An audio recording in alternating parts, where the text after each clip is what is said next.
ನಮಸ್ತೆ ಬಂಧುಗಳೇ, welcome to ವಸುಜಯ Malnad ಚಾನಲ್ಗೆ. ಎಲ್ಲರೂ ಹೇಗಿದ್ದೀರಿ? ಎಲ್ಲರೂ ಚೆನ್ನಾಗಿದ್ದೀರಾ ಅಂತ ನಂಬಿರ್ತೀನಿ. ನಾನು ನಿಮ್ಮೆಲ್ಲರ ಪ್ರೀತಿ ವಿಶ್ವಾಸದಿಂದ ಚೆನ್ನಾಗಿದ್ದೀನಿ. ನಮ್ಮ ಸಾಗರದ ಮಾರಿಕಾಂಬಾ ಜಾತ್ರೆ ಮೊದಲನೇ ತೋರಿಸಿದ್ದೆ ನಾನು ನಿಮಗೆ. ಸ್ಟಾರ್ಟಿಂಗು ನಾನು ಒಂದು ವಿಡಿಯೋ ಹಾಕಿದ್ದೀನಿ. ಜಾತ್ರೆ ಹೇಗಿತ್ತು ಅಂದರೆ ಅಮ್ಮನವ್ರ ದರ್ಶನ ಮಾತ್ರ ಹಾಕಿದ್ದೆ, ಶೇರ್ ಮಾಡಿದ್ದೆ ನಿಮ್ಮೊಟ್ಟಿಗೆ.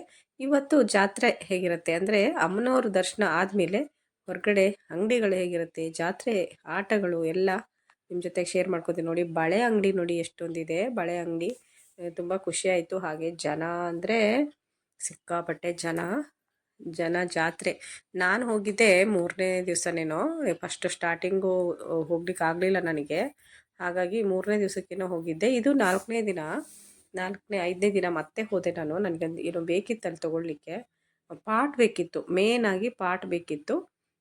ಹಾಗೆ ಪಾರ್ಟ್ಸ್ ಎಲ್ಲ ಬರುತ್ತಲ್ವ ಈ ಗಿಡಗಳು ನೆಡಲಿಕ್ಕೆ, ಅದನ್ನು ತೊಗೊಳಕ್ಕಂತ ಹೋದೆ. ಹಾಗೆ ತುಂಬ ಜನ ಅಂದರೆ ತುಂಬ ಜನ. ಅದ್ರ ಜೊತೆಗೆ ಸಂದಿಯಲ್ಲೇ ನುಕ್ಕೊಂಡು ಹೋಗಿ ನನಗೇನು ಬೇಕು ಅಂದರೆ ನಾನು ಬೇರೆ ಏನೂ ತೊಗೊಳ್ಲಿಲ್ಲ. ಅಲ್ಲಿ ಮ್ಯಾಟ್ ಬೇಕಿತ್ತು, ಮ್ಯಾಟು ಮತ್ತು ಅದ್ರ ಜೊತೆಗೆ ಪಾಟ್ಗಳು ತೊಗೊಂಡೆ, ಬೇರೆ ಏನೂ ತೊಗೊಂಡಿಲ್ಲ. ನೋಡಿ, ಎಲ್ಲ ಥರ ಅಂಗಡಿಗಳು ಬಂದಿದೆ. ಹಾಗೆ ಜನ ಏನೇನು ಬೇಕಾದರೂ ಎಲ್ಲ ಸಿಗುತ್ತೆ ಜಾತ್ರೆಯಲ್ಲಿ. ನಾವು ಜಾತ್ರೆ ಅಂತ ಅಷ್ಟೇ ಹೇಳ್ತೀವಿ, ಆದರೆ ಜಾತ್ರೆಯಲ್ಲಿ ಒಳ್ಳೊಳ್ಳೆ ಕ್ವಾಲಿಟಿ ಕೂಡ ಬರುತ್ತೆ. ಆದರೆ ನಾವು ನೋಡಿ ತೊಗೋಬೇಕಷ್ಟೇ, ಕಣ್ಣಿಗೆ ಕಂಡಿದ್ದೆಲ್ಲ ತೊಗೋಬೇಕು ಅಂತಲ್ಲ. ನಮ್ಗೇನು ಬೇಕು, ನಮ್ಮ ಮನೆಗೆ ಏನು ಇಂಪಾರ್ಟೆಂಟ್ ಇದೆ, ಹಾಗೆ ನಮಗೆ ದೊಡ್ಡ ದೊಡ್ಡ ಅಂಗಡಿಯಲ್ಲಿರೋ ಅಂಥ ವಸ್ತುಗಳು ಜಾತ್ರೆಯಲ್ಲಿ ಬಂದಿರುತ್ತೆ. ಅದು ಯಾವ ಬೆಲೆಗೆ ಸಿಗುತ್ತೆ, ಅಲ್ಲಿ ಹೋದರೆ ಯಾವ ಬೆಲೆಗೆ ಸಿಗುತ್ತೆ, ಕ್ವಾಲಿಟಿ ಹೇಗಿದೆ ಅಂತ ನೋಡಿ ನಮಗೆ ಬೇಕಾಗಿದ್ದು ಮಾತ್ರ ತೊಗೋಬೇಕು. ಇನ್ನು ಎಲ್ಲದೂ ತೊಗೊಂಡು ಒಟ್ಟು ಹಾಕ್ಕೊತೀವಿ, ಜಾತ್ರೆಗೆ ಹೋಗ್ತೀವಿ ಅಂದರೆ ಸುಮ್ಮನೆ ದುಡ್ಡು ಖರ್ಚು ಮಾಡ್ಕೊಂಡು ಬರ್ಬೇಕಷ್ಟೇ. ಆಮೇಲೆ ಏನು ಯೂಸಿಗಿರಲ್ಲ. ಎಲ್ಲಿವರೆಗೂ ಇದೆ. ನಾನು ಎತ್ತರಕ್ಕೆ ಹಿಡ್ಕೊಂಡೆ ವಿಡಿಯೋ ಮಾಡ್ಕೊಳ್ಳೋಣ ಅಂತ. ಆದರೆ ಜನನ ಎಷ್ಟು ಅವಾಯ್ಡ್ ಮಾಡಿದ್ರು ಜನ ತುಂಬಾ ಅಡ್ಡ ಬರ್ತಾನೆ ಇರ್ತಾರಲ್ವ. ಯಾಕೆಂದರೆ ಜಾತ್ರೆ ಅಂದರೆ ಯಾರಿಗೂ ಸರ್ಕೊಳ್ಳಿ ಅಂತ ಹೇಳಲಿಕ್ಕಾಗೋದಿಲ್ಲ. ಅದರಲ್ಲಿ ಎಷ್ಟು ತೋರಿಸ್ಲಿಕ್ಕೆ ಸಾಧ್ಯವೋ ನಿಮಗೆ ಅಷ್ಟು ಜನ ಕಡಿಮೆ ಇರುವಾಗಲೇ ನಿಮಗೆ ಅಂಗಡಿಗಳನ್ನೆಲ್ಲ ನಾನು ಶೇರ್ ಮಾಡಿದ್ದೀನಿ ಹೇಗಿರುತ್ತೆ ಜಾತ್ರೆ ಅಂತ. ಅದರಲ್ಲೂ ನಮ್ಮ ಮಲೆನಾಡಿನಲ್ಲಿ ತುಂಬ ಜಾತ್ರೆ ಅಂದರೆ ತುಂಬ ಚೆನ್ನಾಗಿರುತ್ತೆ. ಅದ್ರ ಜೊತೆಗೆ ಫ್ರೆಂಡ್ಸ್ ಸಿಗ್ತಾರೆ, ಹಳೆ ಫ್ರೆಂಡ್ಸ್ ಎಲ್ಲ ಸಿಗ್ತಾರೆ. ಯಾರು ನೋಡಿ, 1 ದಿವಸ 2 ದಿವಸಕ್ಕೆ 3 ಸಲಕ್ಕೆ ಹೋದರೆ ಒಂದು ದಿವಸ ಒಂದು 10 ಜನ 20 ಜನ ಸಿಕ್ಕಿರ್ತಾರೆ. ಆಮೇಲೆ ಇನ್ನೊಂದು ದಿವಸ ಒಂದು 50 ಜನನೇ ಸಿಕ್ಕಿರ್ತಾರೆ. ಎಷ್ಟು ಜನ ಸಿಗ್ತಾರೆ ಅಂದರೆ ಖುಷಿ. ಅಯ್ಯೋ, ಆಮೇಲೆ ಫೋನ್ ನಂಬರ್ ತೊಗೊಳ್ಳೋದು, ಅಲ್ಲೇ ಜಾತ್ರೆಯಲ್ಲಿ ಸಿಗ್ತಾರಲ್ವ. ಹಾಗೆ ನನಗೆ ಯೂಟ್ಯೂಬರ್ ಕೂಡ ಸಿಕ್ಕಿದ್ರು ಅಲ್ಲಿ. ನಾನು ಅವ್ರದ್ದು ಇಲ್ಲಿ ವೀಡಿಯೋ ಮಾಡ್ಕೊಳಕ್ಕೆ ಮರ್ತೋಗ್ಬಿಟ್ಟೆ.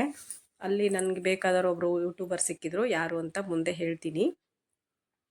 ಅಲ್ಲೂ ವೀಡಿಯೋ ಮಾಡ್ಕೊಂಡ್ವಿ. ನಮ್ಮ ಕರ್ನಾಟಕದಲ್ಲಿ ಅದರಲ್ಲೂ ನಮ್ಮ ಶಿವಮೊಗ್ಗ ಜಿಲ್ಲೆಯಲ್ಲಿ ಅತಿ ದೊಡ್ಡ ಜಾತ್ರೆ ಅಂದರೆ ಸಾಗರ ಜಾತ್ರೆ. ತುಂಬ ಚೆನ್ನಾಗಿರುತ್ತೆ. ಸಾಗರ ಜಾತ್ರೆನೂ ಕೂಡ ನಮ್ಮ ಮಾರಿಕಾಂಬಾ ದೇವಸ್ಥಾನದಲ್ಲಿ ತುಂಬ ಅತಿ ದೊಡ್ಡವಾಗಿ ಜಾತ್ರೆ ಮಾಡೋದು ಅಂದರೆ ಸಾಗರನೂ ಕೂಡ ಒಂದು. ಹಾಗೆ ಸಿರ್ಸಿ ತುಂಬ ಜೋರಾಗಿರುತ್ತೆ. ಕರ್ನಾಟಕದಲ್ಲೇ ಪ್ರಥಮ ಮಾರಿಕಾಂಬಾ ಜಾತ್ರೆ ದೇವಸ್ಥಾನ. ಅದರ ಜೊತೆಗೆ ಸಾಗರನೂ ಕೂಡ ತುಂಬ ಚೆನ್ನಾಗಿದೆ. ಹಾಗೆ ನಮ್ಮ ಊರಲ್ಲಿ ಜಾತ್ರೆ ನಡೀತಾ ಇರುತ್ತೆ. ಜಾತ್ರೆಗಳಿಗೇನು ಬರ ಇಲ್ಲ. ಹಾಗೆ ಜಾತ್ರೆಯಲ್ಲಿ ನೋಡಿ ಎಷ್ಟು ಅಂಗಡಿಗಳು. ನಾನು ಎಲ್ಲಿ ತನಕ ಹೋದರೂ ನಾನು ನಿಮ್ಗೆ ಬರೀ ಅಂಗಡಿಗಳು ತೋರಿಸ್ತೀನಿ, ಬೋರ್ ಆಗ್ಬೋದು ನಿಮಗೆ. ಯಾಕೆ ಅಂದರೆ ಆದರೆ ನೋಡಿ, ಅದು ಯಾವ್ಯಾವ ಥರ ಏನೇನು, ಕೆಲವೊಂದೊಂದು ಜನ ಮರಳು ಮಾಡೋಕ್ಕೆ ತೊಗೊಬಂದಿರ್ತಾರೆ, ಅದು ಏನು ಯೂಸ್ ಇರೋದಿಲ್ಲ. ಅದೇ ನೋಡಿಬಿಟ್ಟು ನಾನು ಅದಕ್ಕೆ ಹೇಳಿದ್ದು ಚೆಕ್ ಮಾಡಿ ತೊಗೋಬೇಕು ಅಂತ. ಏನೇ ಒಂದು ಬ್ಯಾಗ್ ತೊಗೊಂಡೆ ನಾನು. ಆ ಬ್ಯಾಗು ಹೇಗಿತ್ತು ಅಂದರೆ ನನಗೆ ಹೊರಗಡೆ ಎಲ್ಲ ಸಾಧಾರಣ ಅದು 2000 3000ಕ್ಕೆ ಸಿಗೋ ಅಂಥ ಬ್ಯಾಗು 500 ರೂಪಾಯಿ ಅಂತ ಹೇಳಿದ್ರು ಅವರು. ನಾವು ನೋಡೋಣ ಅಂತ ಸುಮ್ಮನೆ 300 ರೂಪಾಯಿ ಅಂತ ಮಾಡಿಬಿಟ್ಟು ತೊಗೊಂಡ್ವಿ. ತೊಗೊಂಡ್ರೆ ಮನೆಗೆ ಬರೋಷ್ಟೊತ್ತಿಗೆ ಹೀಗೆ ಓಪನ್ ಮಾಡಿ ನೋಡಿದ್ರೆ ಫುಲ್ ಬಿಚ್ಕೊಂಡು ಹೋಯ್ತು. ಅಂದರೆ ಸುಮ್ಮನೆ ಗಮ್ ಅಂಟಿಸಿಟ್ಟಿದ್ದಾರೆ. ನಾವು ನೋಡೋಣ, ಚೆಕ್ ಮಾಡ್ಬೇಕಂತಲೇ ತೊಗೊಂಡಿದ್ದು. ಆದರೆ ವೀಡಿಯೋ ಮಾಡಿ ಹಾಕೋದು ಬೇಡ, ಅವ್ರ ಹೊಟ್ಟೆ ಮೇಲೆ ಹೊಡೆಯೋದು ಬೇಡ ಅಂತ ನಾನು ಸುಮ್ಮನಾದೆ. ಆದರೆ ಅಷ್ಟೊಂದೆಲ್ಲ ದುಡ್ಡು ಕೊಟ್ಟು ಅವರು 500 1000 ಹೇಳ್ತಾರಲ್ಲ, ಅಷ್ಟೊಂದು ಕೊಟ್ಟು ತೊಗೊಂಡು ವೇಸ್ಟ್ ಮಾಡಬಾರ್ದು. ಏನೋ ಒಂದು 50 100 ಆದರೆ ಹೋಗಲಿ, ಆ ಕಡೆ ತೊಗೊಳೋಣ ಬಿಸಾಡೋಣ ಅನ್ಬೋದು. ಆದರೆ ಅದಕ್ಕೂ ಒಂದು ವ್ಯಾಲ್ಯೂ ಇರುತ್ತಲ್ವ, ಒಂದು 100 ರೂಪಾಯಿಗೂ ಒಂದು ವ್ಯಾಲ್ಯೂ ಇರುತ್ತಲ್ವ. ಆ 100 ರೂಪಾಯಿನ ದುಡಿಬೇಕಂದ್ರೆ ಎಷ್ಟು ಕಷ್ಟ ಇದೆ ಅಲ್ವ ಈಗಿನ ಕಾಲದಲ್ಲಿ. ಎಲ್ಲರಿಗೂ ಒಂದೇ ಥರ ಇರೋದಿಲ್ಲ. ಹಾಗೆ ಅದ್ರ ಜೊತೆಗೆ ಸ್ಟೇಜ್ ಪ್ರೋಗ್ರಾಮ್ ಇತ್ತು, ಅಲ್ಲೂ ಕೂಡ ಹೋಗಿ ಸ್ಟೇಜ್ ಪ್ರೋಗ್ರಾಮ್ ನೋಡಿದ್ವಿ. ಭರತನಾಟ್ಯ, ಆಮೇಲೆ ನಾಟಕಗಳು ಎಲ್ಲ ಇತ್ತು. ಅದನ್ನು ಕೂಡ ಕ್ಯಾಚ್ ಮಾಡಿದೆ ಸ್ವಲ್ಪ ಅಂದರೆ ಪೂರ್ತಿ ಮಾಡಲಿಕ್ಕೆ ಆಗಲಿಲ್ಲ. ಮತ್ತು ಜನ ತುಂಬ ಜನ ಇರೋದ್ರಿಂದ ನನಗೆ ಅಲ್ಲಿ ಜಾಸ್ತಿ ವೀಡಿಯೋ ಮಾಡ್ಕೊಳ್ಳೋಕ್ಕೆ ಅವಕಾಶ ಆಗಲಿಲ್ಲ. ಎದ್ದೇಳೋದು ಹೋಗೋದು, ನನಗೆ ಹೋಗಿ ಮುಂದೆ ಹೋಗಿ ಕೂತ್ಕೊಳ್ಳಿ ಮಾಡಿ ಅಂತ ಅಂದರು, ವೀಡಿಯೋ ಮಾಡ್ಕೊಳ್ಳಿ ಅಂತ. ಬಟ್ ನನಗೆ ಟೈಮ್ ಬೇರೆ ಆಗಿತ್ತಲ್ವ, ಅದ್ರ ಜೊತೆಗೆ ನಾವು ಇವಾಗ ಆಟ ಆಡ್ಲಿಕ್ಕೆ ಬಂದ್ವಿ ಇಲ್ಲಿ ನೋಡಿ. ಆಮೇಲೆ ಇಲ್ಲಿ ಈಶ್ವರನ ಹೂದೋಟ ಅಂತ ಒಂದು ಮಾಡಿದರು. ಎಲ್ಲದಕ್ಕೂ ನಾವು 100 ರೂಪೀಸ್ ಕೊಟ್ಟೆ ಹೋಗಬೇಕು ಎಂಟ್ರೆನ್ಸ್ ಫೀಸು. ಅದು ಎಷ್ಟು ಚೆನ್ನಾಗಿ ಮಾಡಿದರು ಅಂದರೆ ಅದನ್ನು ಅರೇಂಜ್ಮೆಂಟನ್ನು ನೋಡಿ. ಕಾಡಲ್ಲೆಲ್ಲ ಏನೇನು ಇರುತ್ತಲ್ವ ನಮ್ಮ ಕಾಡಲ್ಲಿ, ನಮಗೆಲ್ಲ ಇದು ಹೊಸ್ತಲ್ಲ. ಇದು ನಿಜವಾಗ್ಲೂ ನಾವು ನ್ಯಾಚುರಲ್ ಆಗಿ ನೋಡ್ತೀವಿ ಇದನ್ನು. ಆದರೆ ಕೆಲವೊಂದೊಂದು ನಮಗೆ ನ್ಯಾಚುರಲ್ ನೋಡ್ಲಿಕ್ಕೆ ಸಿಗೋದಿಲ್ಲ ಅಷ್ಟೇ ಬಿಟ್ಟರೆ. ಇದೆಲ್ಲ ನ್ಯಾಚುರಲ್ ಆಗಿ ನಮ್ಮ ಕಾಡಲ್ಲಿ ಇರುತ್ತೆ, ನಮ್ಮ ಊರಲ್ಲೆಲ್ಲನೇ. ಆದರೆ ಇಲ್ಲಿ ಅದೇ ಥರ ಮಾಡಿದ್ದಾರೆ. ನಂಗೆ ಅದು ತುಂಬ ಖುಷಿ ಆಯಿತು. ಯಾಕಂದರೆ ಗೊತ್ತಿದ್ದಾಗಿದ್ದವರಿಗೆಲ್ಲ ಇದು ಸಿಟಿಯಲ್ಲೇ ಹುಟ್ಟಿ ಬೆಳೆದಿರ್ತಾರಲ್ಲ, ಅವ್ರಿಗೆ ಗೊತ್ತೇ ಇರೋದಿಲ್ಲ. ಹಾಗಾಗಿ ಎಲ್ಲ ಥರದ್ದು ಮಾಡಿದರು. ಆಮೇಲೆ ಅಲ್ಲೊಂದು ಸೌಂಡ್ ಬರ್ತಿತ್ತು. ಇಲ್ಲಿ ನೋಡಿ ಎಷ್ಟು ಚೆನ್ನಾಗಿ ಪಾಲ್ಸ್ ಥರ ಮಾಡಿದ್ದಾರೆ. ನೀರು ಬಂದು ನಮ್ಮ ಜೋಗ ಪಾಲ್ಸು ಕೂಡ ಮಾಡಿದರು. ನನಗೆ ಅದು ಖುಷಿ ಆಯಿತು. ನಮ್ಮ ಜೋಗ ಪಾಲ್ಸ್ ಕೂಡ ಮಾಡಿದ್ದಾರೆ. ರಾಜ ರಾಣಿರೋರು ರಾಕೆಟ್ ಅಂತ ಅಲ್ಲಿ ಹಾಕಿದ್ರು. ಅದನ್ನು ನೋಡಿ ಖುಷಿ ಆಯಿತು. ಅಲ್ಲಿ ಕ್ಯಾಚ್ ಮಾಡಿದ್ದೀನಿ ನೋಡಿ ಇಲ್ಲಿ ಜೋಗ ಪಾಲ್ಸ್ ಅಂತ. ಹಂಗೆ ಎಷ್ಟು ಚೆನ್ನಾಗಿದೆ ಅಂತ. ನಮ್ಮ ನಿಜವಾದ ನಾವು ಪಾಲ್ಸ್ ಡೈಲಿ ನೋಡ್ತಿರ್ತೀವಲ್ಲ, ಅದೇ ಥರ ಇಲ್ಲಿ ಪಾಪ ಅಲ್ಲಿ ಮಕ್ಕಳು ಇವು ನಿಜನಾ ಇದೇನಾ ಜೋಗ ಪಾಲ್ಸು ಅಂತ ಕೇಳ್ತಾಯಿದ್ರು. ಮಕ್ಕಳುಗಳು ತುಂಬ ಚಿಕ್ಕ ಮಕ್ಕಳು. ನನಗೆ ಅದನ್ನು ನೋಡಿ, ನಾವು ಡೈಲಿ ನೋಡಿದ್ರು ನಮ್ಗೆ ಅದ್ರ ವ್ಯಾಲಿ ಇರೋದೇ ಇಲ್ಲ ನೋಡಿ. ನಾವು ಡೈಲಿ ನೋಡ್ತೀವಿ, ಇಲ್ಲೇ ಓಡಾಡ್ತೀವಲ್ವ. ಹಾಗೆ ಸಕ್ಕರೆ ಬೈಲು ಆನೆ ಬಿಡಾರ ಇದೆಯಲ್ಲ, ಅದ್ರ ಬಗ್ಗೆನೂ ಹಾಕಿದ್ರು. ಆಮೇಲೆ ದೇವಸ್ಥಾನ, ಸಣ್ಣ ಸಣ್ಣ ಪುಟ್ಟ ಪುಟ್ಟ ದೇವಸ್ಥಾನ ಎಲ್ಲನೂ ಇಟ್ಟಿದ್ರು. ತುಂಬ ಖುಷಿ ಆಯಿತು. ಅಂದರೆ ಇದನ್ನೆಲ್ಲ ಬೆಂಡಲ್ಲಿ ಮಾಡಿದಾರಂತೆ. ಅದು ಎಷ್ಟು ಸಮಯ ತೊಗೊತೋ ಏನೋ ಅವರಿಗೆ. ತುಂಬ ಚೆನ್ನಾಗಿ ಮಾಡಿದರು. ನಂಗೆ ಅದು ತುಂಬ ಖುಷಿ ಆಯಿತು ನೋಡಿಬಿಟ್ಟು. ದುಡ್ಡು ಹೋದರೂ ಪರವಾಗಿಲ್ಲ, ಅವ್ರು ಮಾಡಿದಕ್ಕಾರು ಹೋಗಬೇಕಲ್ವ ಅಲ್ಲಿ. ನೋಡಿ ಎಷ್ಟು ಚೆನ್ನಾಗಿ ಕಾರಂಜಿ ಥರ. ಅದು ನಾವು ನೈಟ್ ಹೋಗಿದ್ದಲ್ಲ, ನೈಟ್ ಹೋದ್ವಿ. ಹಂಗೆ ಸ್ವಲ್ಪ ಕತ್ಲೆ ಇತ್ತು. ಅಂದರೆ ಒಳಗಡೆ ಅದು ಒಂಥರ ಗುಹೆ ಇದೆ. ಗುಹೆ ತೋರಿಸ್ತೀನಿ. ಗುಹೆ ಒಳಗಡೆ, ಹೊರಗಡೆ ನೋಡಿದರೆ ನಿಮಗೆ ಒಂದು ಏನೋ ಏನಂತಾರಲ್ಲ, ಒಂದು ಇದಕ್ಕೆ ಹೋದಂಗೆ ಆಗ್ತು. ಬಂಡೆ ಒಳಗಡೆ ನೋಡಿ ಈ ಥರ ಗುಹೆ ಇದೆ. ಅಂದರೆ ಅಂಡರ್ ಗ್ರೌಂಡಲ್ಲಿ ಥರ ಮಾಡಿದ್ದಾರೆ. ತುಂಬ ಚೆನ್ನಾಗಿ ಮಾಡಿದ್ರು. ಇಲ್ಲಿ ಶ್ರೀಧರ ಸ್ವಾಮಿಗಳ ಫೋಟೋನು ಇಟ್ಟಿದ್ರು. ಅಂದರೆ ಆ ಥರದ್ದು ಚೆನ್ನಾಗಿ ಎಲ್ಲ ಥರನೂ ಅರೇಂಜ್ಮೆಂಟ್ ಮಾಡಿದರು ಅವರು. ಅವಾಗೆಲ್ಲ ತಪಸ್ ಮಾಡಿದ ಜಾಗ ಅಂದ್ಕೊಂಡು ಶ್ರೀಧರ ಸ್ವಾಮಿಗಳು ನಮ್ಮ ವರದಳ್ಳಿದು ಅವ್ರದ್ದು ಕೂಡ ಇಟ್ಟಿದ್ರು. ನಮಗೆ ಖುಷಿ ಆಯ್ತು. ಯಾಕಂದರೆ ನಮ್ಮ ಊರಿಂದಲ್ವ, ಎಲ್ಲ ನಮ್ಮ ಕಡೆದೇ ಅಲ್ವಾ. ಎಲ್ಲ ನೋಡಿ, ಎಲ್ಲ ನಮ್ಮ ಊರಲ್ಲಿ ಏನೇನು ಪ್ರವಾಸಿ ಸ್ಥಳ ಇದೆ, ಯಾವ್ಯಾವ್ದು ಒಳ್ಳೊಳ್ಳೆ ಸ್ಥಳಗಳಿದೆ, ನೋಡೋ ಅಂಥ ಸ್ಥಳಗಳು, ಅದ್ರ ಬಗ್ಗೆ ಎಲ್ಲ ಇಲ್ಲಿ ಮಾಡಿದ್ದಾರೆ. ತುಂಬ ಚೆನ್ನಾಗಿತ್ತು. ಹಾಗೆ ಇಲ್ಲಿ ಒಂದು ವ್ಯಾಘ್ರನ್ ಇಟ್ಟಿದ್ರು. ವ್ಯಾಘ್ರ ಹುಲಿ, ಅಂದರೆ ವ್ಯಾಘ್ರ ಹೇಗೆ ಅವನು ಕತೆ ಇದೆಯಲ್ವಾ, ವ್ಯಾಘ್ರನ ಕತೆ ಅಲ್ವಾ.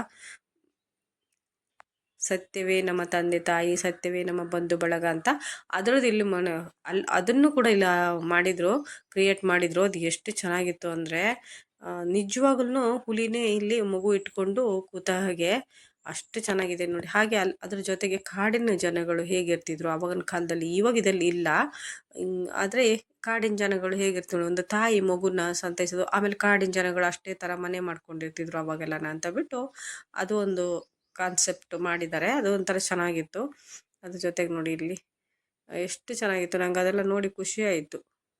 ಬೇಡ್ರ ಕಣ್ಣಪ್ಪನ ಥರ ಎಲ್ಲ ಮಾಡಿದ್ದಾರೆ. ಹಾಗೆ ಇಲ್ಲಿ ಆಮೇಲೆ ನೋಡಿ ಇಲ್ಲಿ ವ್ಯಾಘ್ರ ನೋಡಿ, ಇಲ್ಲಿ ಹುಲಿ ಎಷ್ಟು ಚೆನ್ನಾಗಿದೆ ಅಲ್ವಾ. ಅಲ್ಲಿ ಮಗು ಮಲ್ಸಿದ್ದಾರೆ ನೋಡಿ. ಅಂದರೆ ಅದು ಕತೆ ಇದೆಯಲ್ಲ, ವ್ಯಾಘ್ರನ ಕತೆ ಇದೆಯಲ್ಲ, ಅದನ್ನು ಕ್ರಿಯೇಟ್ ಮಾಡಿದ್ದಾರೆ. ಅದ್ರ ಜೊತೆಗೆ ಇದು ನೋಡಿ, ಇದಂತೂ ಸೌಂಡ್ ತುಂಬ ಜೋರು ಸೌಂಡ್ ಬರ್ತಾ ಇತ್ತು. ನನಗೆ ಇದೇನು ಅಂತ ಅಲ್ಲಿ ಬೋರ್ಡ್ ಏನೂ ಇರಲಿಲ್ಲ, ಒಂಥರ ರಾಕ್ಷಸ ಥರ ಮಾಡಿಟ್ಟಿದ್ರು. ಅದನ್ನ ನೋಡಿಬಿಟ್ಟು ಭಯನೇ ಆಗೋಯ್ತು ನಿಜ. ಒಂದು ಸಲ ಮೈ ನಡುಗೋಯ್ತು ನನಗೂ ನನ್ನ ಮಗಳಿಗೂ. ಹಾಗೆ ಹತ್ತು ಬಂದರೆ ಈ ಥರ ನೋಡಿ ಎಷ್ಟು ಚೆನ್ನಾಗಿದೆ ಅಂತ. ಮಕ್ಕಳು ತುಂಬ ಎಂಜಾಯ್ ಮಾಡ್ತಾಯಿದ್ರು ಅದನ್ನೆಲ್ಲ ನೋಡಿ. ತುಂಬ ಎಂಜಾಯ್ ಮಾಡ್ತಾಯಿದ್ರು. ತುಂಬ ಮಕ್ಕಳುಗಳು, ಚಿಕ್ಕ ಚಿಕ್ಕ ಮಕ್ಕಳುಗಳು ತುಂಬ ಎಂಜಾಯ್ ಮಾಡ್ತಾಯಿದ್ರು. ಅದನ್ನು ನೋಡಿ ನನಗೆ ಖುಷಿ ಆಯ್ತು ಅರ್ಧ. ಹಾಗೆ ಹೊರಗೆ ಬರ್ತಾಯಿದ್ದೀವಿ ನಾವು. ಹೊರಗೆ ಬಂದರೆ ಬೆಳಗ್ಗೆ ನೋಡಿ ಇಲ್ಲಿ ಕಾಣಿಸ್ತಿದೆ, ಇದು ಎಂಟ್ರೆನ್ಸ್ ಅಲ್ವಾ. ಇದು ನೋಡಿ ಹೀಗಿದೆ, ಈ ಥರ ಮಾಡಿದ್ದಾರೆ. ಎಲ್ಲ ಬೆಂಡಿಂದ ಮಾಡಿರೋದು, ಒಂದು ಮನೆ ಥರ ಮಾಡಿದ್ದಾರೆ ಫ್ರಂಟು. ಆ ಥರ ಮಾಡಿಬಿಟ್ಟು ಈಶ್ವರನ ಹೂದೋಟ ಅಂತ ಮಾಡಿಬಿಟ್ಟು ಅದ್ರ ಒಳಗಡೆ ಆ ಥರ ಹೂದೋಟ ಅಂದರೆ ಹೂವೇನೂ ಜಾಸ್ತಿ ಇರಲಿಲ್ಲ, ಅಂದರೆ ಬೇರೆ ಬೇರೆ ಥರ ಎಲ್ಲ ಇತ್ತು, ಚೆನ್ನಾಗಿತ್ತು. ಅದ್ರ ಜೊತೆಗೆ ಬಂದ್ವಿ ಹೊರಗಡೆ ನೋಡಿ. ಬಂದುಬಿಟ್ಟು ಎಷ್ಟು ಜನ ಇದ್ದಾರೆ ಅಂದರೆ ಇದೆಲ್ಲ ಆಟದ್ದೆಲ್ಲ ಬಂದಿದೆಯಲ್ಲ, ಏನು ತೊಟ್ಲಾಟ ಆ ಥರ ಎಲ್ಲ ಇರುತ್ತಲ್ಲ, ಗೇಮ್ಸ್ ಥರ ಗೇಮ್ಸ್ ಅದನ್ನ ಆಡಲಿಕ್ಕೆಲ್ಲನೇ ಜನ ನೋಡಿ ಇದರಲ್ಲಿ ಅದರಲ್ಲಿ ಎಲ್ಲ ಹೋಗ್ತಾ ಇದ್ದಾರೆ. ನಮ್ಮ ಮಾತಾಡ್ಕೊಂಡು ಹೋಗ್ತಾ ಇದೀವಿ ನಾವು. ಅದಕ್ಕೆ ಹೋಗೋಣವಾ, ಇದಕ್ಕೆ ಹೋಗೋಣವಾ, ಅಲ್ಲಿ ಹೋಗೋಣವಾ, ಅಲ್ಲಿ ಹೋಗ್ಬೇಡವಾ, ಇಲ್ಲಿ ಬೇಡವಾ, ಅದು ದೊಡ್ಡದಿದೆ ಬೇಡಪ್ಪ, ನನಗಂತೂ ಭಯ ಆಗುತ್ತೆ ಅಂತ ನಾನು ಅಂತಿದ್ದೆ. ಅದಕ್ಕೆ ಬೇಡ ಇದಕ್ಕೆ ಬೇಡ ಅಂತ ಅಲ್ಲಿ ಚಿಕ್ಕ ಚಿಕ್ಕದ ಮಕ್ಕಳನ್ನ ಚಿಕ್ಕ ಮಕ್ಕಳಿಗೆ ಕೂಡ ಅವ್ರದ್ದೇ ಬೇಕಾದಂಥ ಅಂದರೆ ಎಷ್ಟು ಶ್ರಮ ಪಡ್ತಾರೆ ಅಂದರೆ ಅವರು ನೋಡಿದರೆ ಅವ್ರನ್ನ ಪಾಪ ಅನಿಸುತ್ತೆ. ಅವರು ಎಷ್ಟು ವೀಲು ಥರ ಎಲ್ಲ ಅದನ್ನೆಲ್ಲ ಜಾಯಿಂಟ್ ಮಾಡಬೇಕಲ್ಲ, ಎಲ್ಲಿಂದ ಹೊತ್ಕೊಬಂದು ಅದನ್ನ ಜಾಯಿಂಟ್ ಮಾಡಬೇಕಲ್ವ. ಜಾಯಿಂಟ್ ಮಾಡಿ ನಮ್ಮನ್ನೆಲ್ಲ ಸೇಫಾಗಿ ಆಟ ಆಡಿಸಿ ಖುಷಿಪಡಿಸಿ ಹೋಗಬೇಕು. ಒಂದು ₹100 ಕೊಡೋದು ದೊಡ್ಡದಲ್ಲ. ಅವ್ರು ಅಷ್ಟೆಲ್ಲ ಮಾಡಿದ್ರಲ್ಲ. ಮತ್ತು ಅಲ್ಲೊಂದು ಮಗುನ ಇದನ್ನು ಮಾಡಿಬಿಟ್ಟಿದ್ರು. ನಾನು ಅದನ್ನ ಕ್ಯಾಚ್ ಮಾಡ್ಕೊಂಡಿಲ್ಲ. ನಂಗೆ ಅದು ಬೇಜಾರಾಯಿತು. ನಿಮಗೆಲ್ಲ ಹೇಗೆ ಅನಿಸ್ತು ಅಂತ ಹೇಳಿ. ಹಾಗೆ ಯಾರೆಲ್ಲ ನನ್ನ ಚಾನಲ್ ಸಬ್ಸ್ಕ್ರೈಬ್ ಮಾಡದೆ ನೋಡ್ತೀರಾ ಪ್ಲೀಸ್ ಸಬ್ಸ್ಕ್ರೈಬ್ ಮಾಡ್ಕೊಂಡು ನೋಡಿ. ವಿಡಿಯೋ ಇಷ್ಟ ಆದರೆ ಲೈಕ್ ಮಾಡಿ, ಶೇರ್ ಮಾಡಿ, ಕಮೆಂಟ್ ಮಾಡಿ. ನೋಡಿ ಇದು ದೋಣಿ ಥರ ಇತ್ತಲ್ಲ ಬೋಟು, ಅದು ದೊಡ್ಡದು. ಅದ್ರ ಒಳಗೆ ಹತ್ತು ಕೂತ್ಕೊಂಡ್ವಿ. ಎಷ್ಟು ದೊಡ್ಡದಿದೆ ನೋಡಿ, ಎಲ್ಲಿ ಕಾಣಿಸ್ತಿದೆ ಎಷ್ಟು ದೊಡ್ಡದು. ಇನ್ನೂ ಜನ ಬಂದಿಲ್ಲ. ನಾವು ಸ್ಟಾರ್ಟಿಂಗ್ ಹತ್ತು ಕೂತ್ಕೊಂಡ್ವಿ. ಇನ್ನು ಜನ ತುಂಬ ಬರ್ತಾರೆ. ಇದನ್ನು ಹತ್ತಿದ ಮೇಲೆ ನಾನು ಅದು ಸ್ಟಾರ್ಟ್ ಆದಮೇಲೆ ನಾನು ವೀಡಿಯೋ ಮಾಡ್ಕೊಂಡಿಲ್ಲ. ಅದು ಫಸ್ಟು ಕುತ್ಕೊಂಡಾಗ ಒಂಚೂರು ವೀಡಿಯೋ ಮಾಡ್ಕೊಂಡೆ. ಹಾಗೆ ಇದು ನೋಡಿ ಫುಲ್ಲು ನೀರು ತುಂಬಿಟ್ಟು ಒಂಥರ ಇದಕ್ಕೆ ಇದನ್ನು ವಾಟರ್ ಗೇಮ್ಸ್ ಥರ ಮಾಡಿದ್ದಾರೆ ಮಕ್ಕಳಿಗೆ. ಎಷ್ಟು ಮಕ್ಕಳು ಜನ ಮಳ್ಳೋ ಜಾತ್ರೆ ಮಳ್ಳೋ ಅಂತ ಇದಕ್ಕೆ ಹೇಳೋದು. ಮಕ್ಕಳನ್ನು ಕೂಡ ಅಂದರೆ ಮಕ್ಳಿಗೆ ಒಂದು ಖುಷಿ ಆಗುತ್ತೆ ಬಿಟ್ಟರೆ. ನೋಡಿ ಮಕ್ಕಳಿಗೆಲ್ಲ ಎಲ್ಲ ಥರದ್ದು ಅಲ್ಲಿ ತುಂಬ ಚೆನ್ನಾಗಿತ್ತು ಮಾತ್ರನೇ. ಹಾಗೆ ಫುಡ್ಡೆಲ್ಲ ಇತ್ತು. ನಾವೇನು ಜಾಸ್ತಿ ಫುಡ್ಡೇನು ತಿಂದಿಲ್ಲ. ನಾವು ಏನು ತಿಂದ್ವಿ ಏನು ತಿಂದಿಲ್ಲ ನಾವು. ಮೋಸ್ಟ್ಲಿ ಇಲ್ಲೇನು ತಿಂದಿಲ್ಲ ನಾವು. ಏನಿದ್ರು ಬರೀ ಆಟ ಆಡಿದ್ದಷ್ಟೇ. ಇದು ನೋಡಿ ಇದೆಷ್ಟು ಚೆನ್ನಾಗಿದೆ. ಇದನ್ನು ನಾವು ಹತ್ತಿದ್ವಿ. ಇವಾಗ ಹತ್ತು ಕೂತಿದ್ದೀವಿ ನೋಡಿ. ಅದು ಹೇಗೆ ಹೋಗುತ್ತೆ ಅಂದರೆ ಹತ್ತು ಕೂತ್ಕೊಂಡವಾಗ ಒಂದು ತಕ್ಕೊಂಡೆ. ಆಮೇಲೆ ಸ್ಟಾರ್ಟ್ ಆದಮೇಲೆ ಆಗಲಿಲ್ಲ. ಆಮೇಲೆ ಸುಮಾರು ಆಟ ಆಡಿದ್ವಿ ನಾವು ಕೂಡ. ಇದಂತೂ ಜುಯಿ ಜುಯಿ ಜುಯಿ ಅಂತ ಹೋಗ್ತಿತ್ತು. ಮೇಲೆ ಹೋಗಿ ಕೆಳಗೆ ಬರುತ್ತಲ್ಲ ಆವಾಗ ಏನು ಅನ್ನಿಸ್ತಿರ್ಲಿಲ್ಲ. ಮತ್ತು ಕೆಳಗಿಂದ ಡೌನಲ್ಲಿ ಬಂದುಬಿಟ್ಟು ಮೇಲೆ ಹೋಗುತ್ತಲ್ಲ, ಡೌನಿಗೆ ಬರುತ್ತಲ್ಲ ಮೇಲಿಂದ, ಆವಾಗ ಒಂಥರ ಹೊಟ್ಟೆ ಎಲ್ಲ ಒಂಥರ ಆಗ್ತಿತ್ತು ನನಗೆ. ಆದರೂ ಬಿಟ್ಟಿಲ್ಲ. ಅಯ್ಯೋ ಕಿರ್ಚ್ತಾ ಇದ್ರು ಕೆಲವು ಮಕ್ಕಳು. ಸಾಕು ಸಾಕು ಇಳಿಸಿ ಅಂತ ಹತ್ತಿ ಬಿಡ್ತಾರೆ. ಆಮೇಲೆ ಕಣ್ಣು ಮುಚ್ಕೊಂಡು ಕೂತಿದ್ದಪ್ಪ ನಾನಂತೂ. ಹಾಗೆ ಇಲ್ಲಿ ನನಗೆ ಕಾರ್ಪೆಟ್ ಬೇಕಿತ್ತು, ಅದನ್ನು ತೊಗೊಂಡೆ ಒಂದೆರಡು.